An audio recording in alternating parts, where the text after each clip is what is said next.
Now, Sports Talk with Broads. Here's Hunter Brody.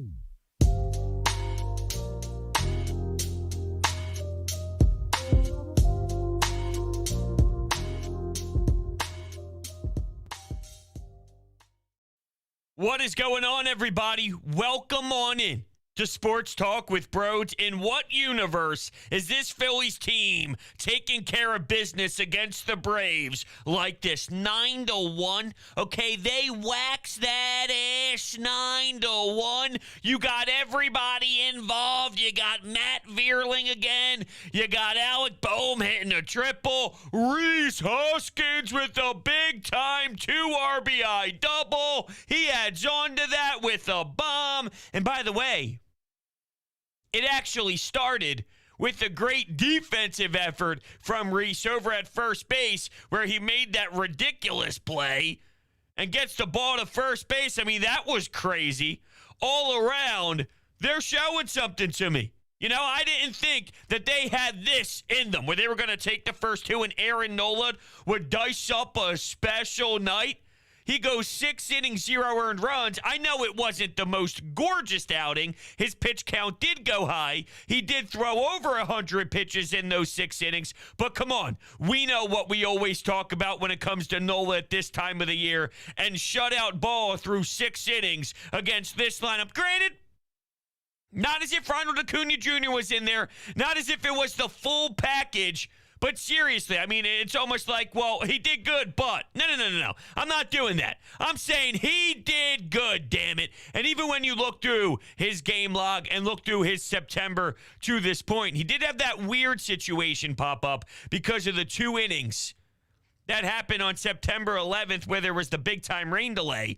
But he went 7 innings, 4 earned runs in his last start against the Braves, which is not bad at all. I'll take that. That satisfies me. He goes 6 innings, 0 earned run tonight, and he went 6 2/3 with 1 earned run on September 6th against Miami. My point is, his September has been damn good. And even when you date back to August, there was 9 innings of 0 earned run ball against the Cincinnati Reds. He had 8 innings, 1 earned run against the New York Mets. He had 6 innings, 1 earned run against the Washington Nationals. So my point is, the August and September combined, yeah, it's been pretty sharp. It's been better more than he gets the credit for. He should be getting more of a recognition for it than he does. But Aaron Nola is somewhat of a controversial figure, if you will.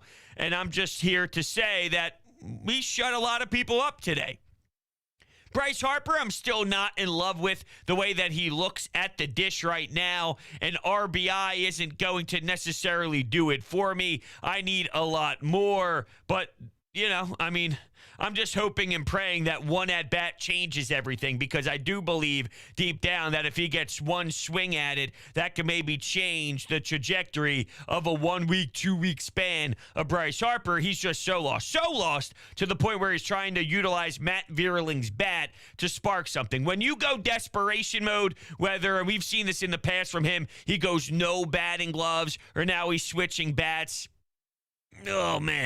Oh, man, this isn't the time for it. Luckily, others are stepping up, and I hope to God that this is the turning spot for Rhys Hoskins, because nothing would be more electric right now than a Rhys Hoskins run. I feel like he's been dry for a long period of time now, and come on, you're telling me late down the stretch that you get an abusive Rhys Hoskins to the baseball. Please, I beg of you.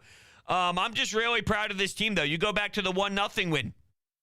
Ranger Suarez, awesome. Zac Eflin, talk about a new shiny toy that I didn't really anticipate. I'm going to be honest. When Kyle Gibson and some of the starters were looking pathetic, I thought, all right, when Eflin gets back, I don't feel good about it because I can't really trust his health, but they're probably going to put him right back into the starting rotation because others are failing so poorly that you have to get another body in there. And Sir Anthony doesn't look right.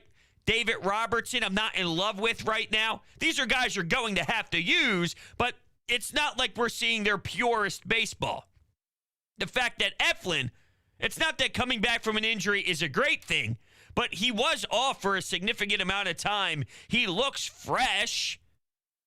Doesn't it feel that way when he's taken the mound lately? It's just another weapon and another tool that Rob Thompson has. Doesn't look like he's afraid of that late inning spot either, which it is a weird transition. You go from a starter for as long as he has to, what? Where am I right now? I'm waiting to get a few outs out of Eflin before we go to Jose Alvarado. It's weird. It's not easy. Not everyone's like Ranger Suarez. When you put him in a position, the dude just takes the ball and goes with it. So you never really know until some of these players are put in that position. And Zac Eflin, as of right now, seems to be kind of taking it. And he knows where his contract's at right now. Trust me. I mean, I do think that there's a sense of urgency of there's a bit pitching, not really for my life, but pitching for my life to a degree. So good for him. But Jose Alvarado, all right, the 4-out save was electric. But how about my man running into foul territory? He wasn't even close. He wasn't even close to the ball. Imagine being Alec Boehm underneath the baseball, tracking it the right way, sitting there, and then, into your view is a big man like Jose just running. You'd have to imagine, you think, am I doing something right? Am I doing something wrong? I've never seen a human run that type of speed. He was booking it, okay? He was in the Olympics running over to foul territory, and he was 8,000 feet off. I mean, what is this guy? But I'll tell you what, when he celebrated, all those emotions were great. The atmosphere was great that night. Not that it was as packed as I would like it to be for a September late game, but I'll take it for what it is, a 1-0 shutout. Matt Vierling again with the sac fly to give you the 1-0 lead. I mean, it's the Matt Vierling show when you think about it. That eventually, this is where my fear comes in, that eventually is probably going to slow down the production from the later batting order. And at some point, you'd think JT would cool off because what he's doing isn't human-like.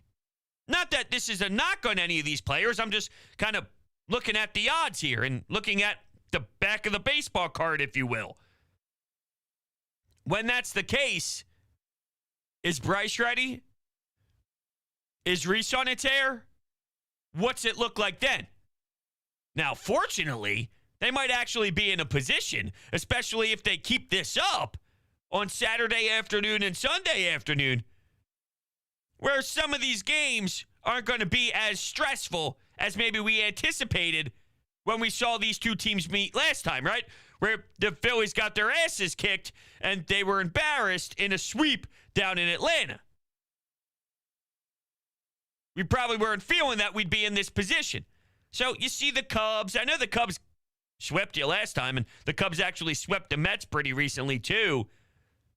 My point is, you can take a deep breath. All right, look, we're in control. There's no way the Brewers are going to go on an extreme run and steal this thing from us, which would then allow some of the players to hold their bats a little less tight. And then from there, the game comes to them. It's not overanalyzing. It's not overdoing everything. It's just easy. It comes within flow. You see one baseball go to that right side, not rolled over. Because that's what Bryce is doing right now, right? He's pulling it, he's rolling the ball over, or he's grounding out to the pitcher first pitch swinging in a position that makes me very, very sick. And really, it was the pitch selection that bothered me more than anything else. I could live with guys who can barrel up the baseball, looking at one and saying, hey, I'm going to take it. If it's the first pitch, if that's the pitch. I mean, look, I saw Bryson Stott tonight. I watched one go right by him, and he's like, okay, acknowledge it or whatever. But I'm thinking, like, look, if that's a pitch Schwarber, if that's a pitch Stott, if that's a pitch Harper, goes with first pitch swinging, I can't argue anything. I can't be mad at you for that. But it was the pitch selection he went with that really upset me. I also hated everything I saw behind the plate in that 1-0 shutout. Rhys is all pissed off. Maybe that fueled him a little bit. I don't know. I mean, it's a totally different night, so I could be reaching. But that was awful. Guthrie got boned. Atlanta got boned. It was a really bad day for the blue behind the dish. I don't get it. I also don't get what Nick Castellanos is doing right now. If anybody has a clue please let me know. This is Matt Gelb earlier today, 4:04 p.m. Nick Castellanos, oblique, hit against the high-velocity machine. He will do that again tomorrow. Rob Thompson said he has recommended Castellanos to take a minor league rehab assignment, but Castellanos can decline. The situation is murky. Why is it murky? What's murky about this? I don't understand. Something's rubbing me the wrong way with this whole Castellanos thing. Does he think he's above a rehab assignment? Bryce Harper just did a rehab assignment. Looked great. Well, then he came here, and it wasn't necessarily amazing. But still, I mean, come on, dude. I don't understand. I don't know. It just doesn't feel right. Something doesn't smell right. We all can agree that he's clearly been very, very underwhelming to this point, and he knows the fans aren't loving it. He knows that he's getting a lot of backlash. He knows he's getting a ton of criticism. Is this a correlation to that? Is he playing this a certain way just because he's unhappy here? I don't know. I have no idea. I honestly don't. I have no idea. He's a weird dude. I can never read him. Even when he did his post-game press conferences and this and that, very awkward, very uncomfortable. It bothers me, though. I'll tell you that. And maybe we learn more information in the next couple of days where it's like, okay, I get it now. I understand. But until I have that access and until I have that sitting in front of me, something doesn't look right. All right? That's just me being honest. That 1-0 game could have been a lot different, though, right? The wind was outrageous. Kyle Schwarber got a home run taken away from him. Ranger Suarez got a home run. Well, he was pitching, but I think it was Marcell Ozuna that could have went yard to left field, but the Phillies got a bit lucky. Ranger, though, he's already, to me, written into that number 3 spot. If you could set up the rotation, and please, please, please, please, please, please, please tell me they're going to be able to, because my mind is set on that at that point, and, you know, I think they probably should be able to. And I loved watching Zack Wheeler his last outing because it reminded me of what a special pitcher actually looks like. It's been a bit of time since that. That's no knock on Nola, no knock on anybody else, but come on, Zack Wheeler's a different type of beast. Zack Wheeler, Aaron Nola, Ranger Suarez, with maybe Zac Eflin in there as a piggyback if needed, because at that point it would be game 3, and it would be a do or die. And at that point, you kind of unleash everything. Or you just go 1 inning, 1 inning, 1 inning, whatever the case is. I'm getting ahead of myself, but I'm kind of fascinated. And it's an interesting kind of debate because you can go a different couple ways. If Rob Thompson had every bullpen piece available, let's say that no one was on rest and everyone could go, and you got through 6, what's your 7, 8, 9 right now? Now, I asked Ricky Bo this, and he said his 7, 8, 9 would probably be Sir Anthony, Robertson, Alvarado. I can't argue that, but think about ever being in a position where Alvarado is your most reliable piece. It comes with that cutter, but the dude was sent down. Good for him, he responded, but seriously, how many times would we rip our hair out thinking he was on the bump, not knowing where the ball was going to go? It would be 100. It would kick triple digits. Well, would it be 8 feet high? Would it be 2 feet outside? Would it be 3 feet inside? Would it be right down the heart of the plate? Nobody knew. But that cutter has changed everything in his game.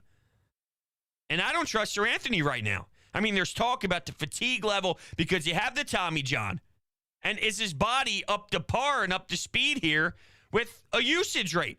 And if it's not, sort of like, okay, imagine not being conditioned in football. In game 1, you're probably going to be demolished by the second quarter or the third quarter because your body is just not used to it yet. Well, the time off for him and going through the procedure, and now here he is, he's just not used to the usage rate, and maybe it's making him wear out right now in the season. I don't know, but I don't really trust him right now. I don't trust Robertson. But I also acknowledge that these are your guys. I mean, you got to go down swinging with your guys. These are the back-end pieces. But that's why this Eflin addition, it makes me wonder. Does it change anything? Does a light bulb go off in Rob Thompson's head? Sometimes I don't know what goes off in Rob's head. At one point, he put Bryce back into the 4 spot. Then he put him back in the 3 spot. That's also why we appreciate Rob Thomson, though, because he does those type of things. But I don't know. I mean, I don't think right now is the time to be saying, hey, Bryce, be our number 4. If anything, it's JT Real Muto. I don't think it's that hard. He's clearly your number 1 guy right now. He's clearly your hottest bat outside of Hall of Famer Matt Vierling. So just continue with it. For me, it's a no-brainer. All right, we have a couple anytime hotline calls. The last few, though, I've kind of been grabbing from a couple different games. We'll do one from the 1-0 shutout win with Ranger Suarez first on the anytime hotline. Here we go. First of all, I want to say that some of those calls by the umpires were a little questionable, but it worked out in our favor, so it's all good. Overall, can't complain. It was a tough grinder, but we went through that lineup and did a shutout, so you got to give them credit for the pitching. Would love to have seen a little bit more hitting from our star players, but a win is a win is a win is a win, and that's all we need right now. You're right. For right now, that's all we need. If we want to actually get to our goal and take advantage of the situation that we're finally in over 1 billion years, which I'm referencing a playoff series, I need those top dogs. I really do. I think Schwarber out of the leadoff spot. It's funny. One of the group chats I'm in was complaining like, oh, really? Schwarber's leading off still? It's like, dude, it's game what? 150, 147, 145, whatever the hell it is. It's like at this point, your lineup, Kyle Schwarber is your leadoff guy. You're not going to fool around with anything right now. But Schwarber, he can hit bombs for you. I mean, there's a reason why he's at the top of the league other than Aaron Judge with all of his home runs, and he got robbed of one on Friday or Thursday night. So I got no issue with Schwarber. I mean, let's be honest. It comes down to, Rhys finally, but it was Rhys and Bryce Harper that really had the target on them and the target on the back. And that's really where I'm kind of looking at with big-time binoculars. Like, yo, fellas, we need you desperately. So, yes, a win is a win, and right now it's about getting in. But there is a part of me off to the side that wonders if they do get in, can they get it done with Guthrie and Vierling and Stott? Or is it going to be Bryce Harper that has to come up clutch? And I even looked up some Bryce Harper numbers for the postseason a little bit earlier. And by the way, I see everyone saying that I'm being ridiculous about Castellanos and, but the season for minor league. Who cares? It shouldn't. If Rob Thomson wants him to go get some ABs, and the big picture is I want to get back for this ball club right now, the hell does it have to do with where the minor leagues are? If the manager prefers you to get some ABs somewhere, who are you to say no thank you when, 1, you've sucked all year, and 2, the guy who runs the team thinks it would be best for you and the team? To me, it sounds very selfish to me, that's all. Like, why? I need to hear why. And I mentioned, maybe I'm going overboard. I need to hear everything. I don't have all the details right now. But from what's sitting out in front of me, what it sounds like is the coach asks you to do something. You're going, nah, no thanks.